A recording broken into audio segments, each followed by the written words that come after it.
It's the last game to reach 1400. We still have a long road to do, and I still have a lot of things that I have to teach you. So let's start with the game. Alright, I'm playing with black. And let's see. Okay, this is kind of wide. I'm going to play d5. So,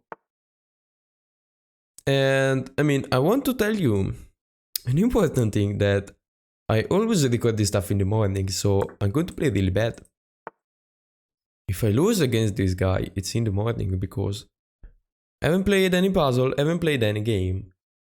Don't understand anything, I can't see stuff, I'm basically blind. So yeah, I'm going to play kinda bad, but don't worry because I'm still going to teach you a lot of stuff. So, what I did is that I decided to take all the space, because it gave me all the space. Even if you are black, if they give you space, take it. There is any problem about it. So I played this move in order to defend this. You're supposed to pin the knight, probably play bishop on e7, something like that. But this way you are just blocking your own pieces. And in the meanwhile, because it keep pushing pawns, I'm going to develop my pieces, obviously, castle short and launch a strong attack. Okay, so he decided though to castle. So he's not playing that passively. And I need to find a way to break in. Now, playing this move already shouldn't be that bad, although I like this pawn because control important square, this knight can't really play. I like the bishop where it is. So, could bring the rook. Or I could keep developing the pieces somehow. Now, playing c5 doesn't look bad at all, honestly. So, playing c5, I basically have full control of this rank, of the 4th rank, and looks absolutely great. Because now my pieces can go wherever they want. His pieces, as you see, can't. And that's why you should control the center, because you have activity, and activity is the most important thing in chess. Now, can target this pawn with the bishop this way. I don't really want to play bishop on g4 because, I don't know, he clearly has f3, so I basically wasted time. So I just play this. Yeah, and if you play such a move, I think I can try to open the position at this point. Doesn't look bad at all.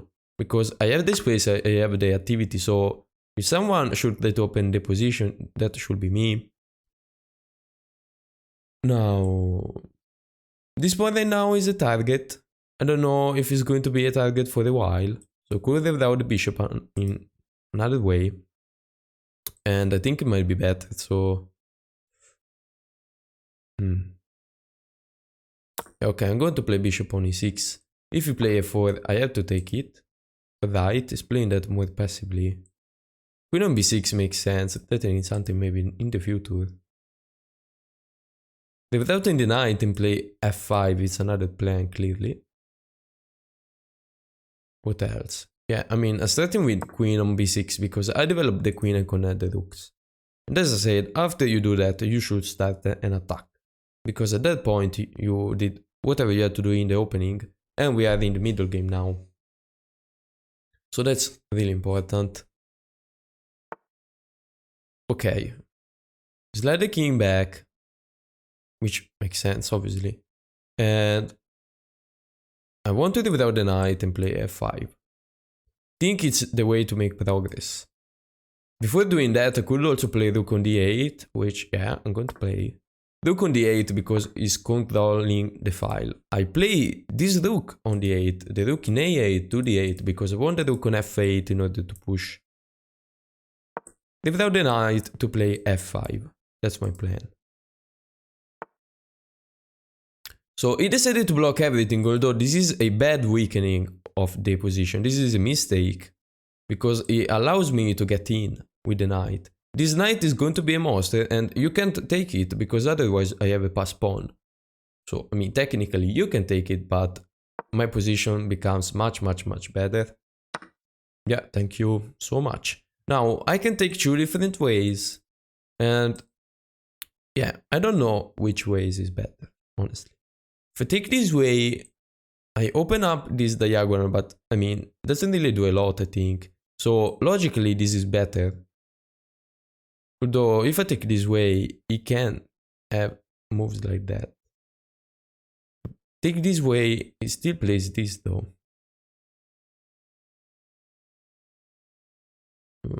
Logically, this pawn should be in the center. Because this is a very good pawn, this is a C pawn. So I'm going to play this, and if you play something like that, at least I have f6 to defend everything. This is another the weakening of the position. It's giving me a lot of weakness in the dark square, so my bishop is going to be great.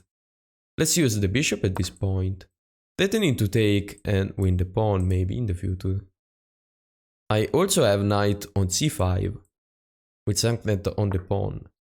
And as you see now, he's going to have a lot of weaknesses. Because he pushed the pawn too much. This is a positional mistake, obviously it's not easy to understand, but if you want to get better, also positional chess has to be important. And especially if you play something like this, with exposing some sort of a d4 opening, so if you play g3, you play positional. And if you can't play positional, you play a positional opening, that's a problem. Definitely. Now I can take and win a pawn. If this pawn falls, I guess everything falls. In close position, you just need one pawn to fall, honestly, and then you win. It's that simple if you can win the pawn. That's the hard part. So I might play bishop on d3, although that's just help him, probably, in order to defend this pawn. Still I am threatening this. I have no problems. If you play this, it's a pawn blunder. As far as I can see, don't really see a problem. Whatever he plays, I think I have something like that. a6. Well, I'm still winning a pawn, because I missed that. Wait, I take, although it takes, missing another thing. I can take and he can take at this point. So I take, queen take, and I don't win the pawn. So yeah, good move. Definitely an annoying move. Another thing I could try is taking this bishop and put the queen on b4.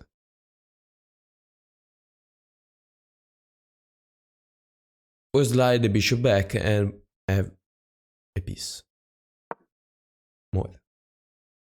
But I was saying, so, I mean, let's say you play queen on b4, you could even double looks, but who cares? At that point, much better. Yeah, I mean, at this point you can obviously resign. I mean, it's a close position and I'm up a pawn. There is no chance you can survive this. Don't take with the knight because I'm risking to get pinned. Thank you, now I also win an exchange. Yeah, it's more than over. It's over. It's over that it's over. So, target this pawn 2 times. If you defend it, I double looks. Or you can just undefend it. And played. Now, obviously, playing is bad. Another bad thing is getting destroyed and keep playing. You're just wasting your time, my time. There is a cool button, a flag actually, it's a flag, which says design. Sometimes you could write. Although it's getting mated in a few moves, so okay, you can actually design. 1400, perfect. Because I had to be honest, I lost the game before this. I tried to play the Catalan. And the blunder is so bad. Not going to tell you what I blundered, because don't want to see, to read, to listen at your jokes. No, thank you. So, what can I say, guys? We can watch the analysis, definitely.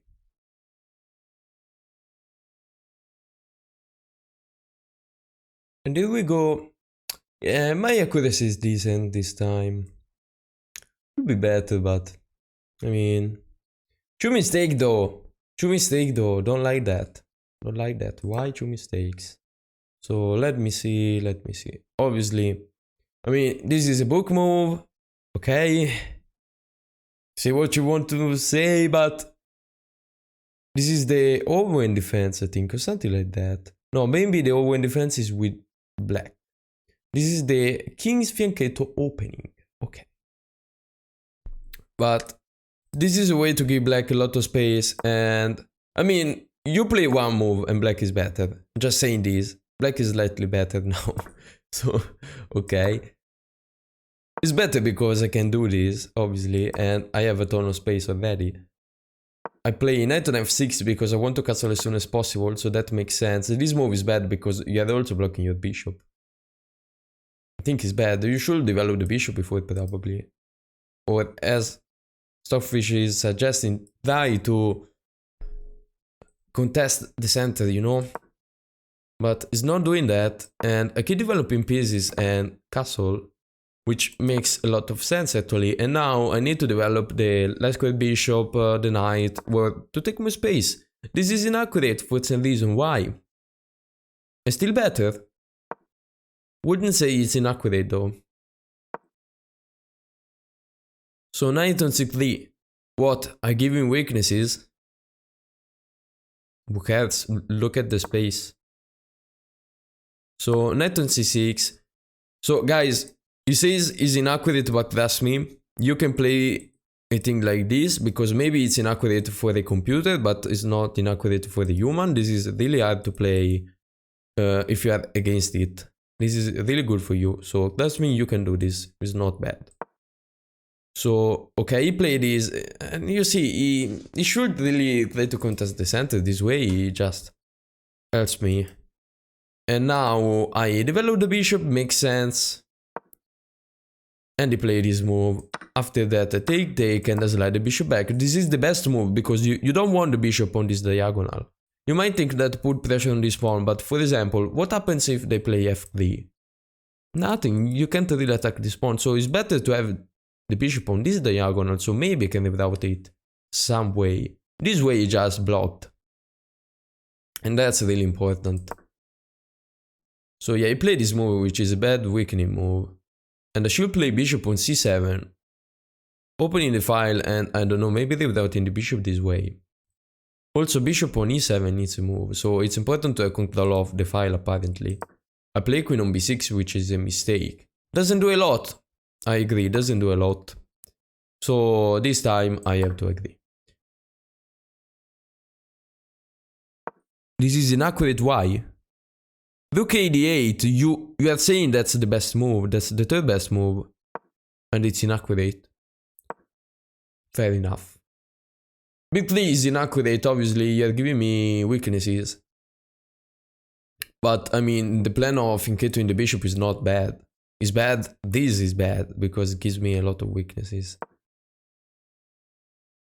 How can this be bad? What am I supposed to do? Queen on a5? Okay, queen on a5 blocks, I mean, he defends and what? Bishop on e7? And double rooks.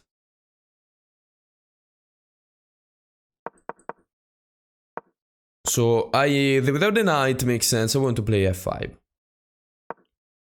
Plays f4, that's not good. You can't say it's good, it's a tremendous weakening of the position. It's a bad move, objectively speaking. You can't take, obviously, you can't take because you give me this. Okay, this capture is the best, I guess, because usually the best capture is with the pawn that is not in the center. So the center pawn are the e and the d pawn.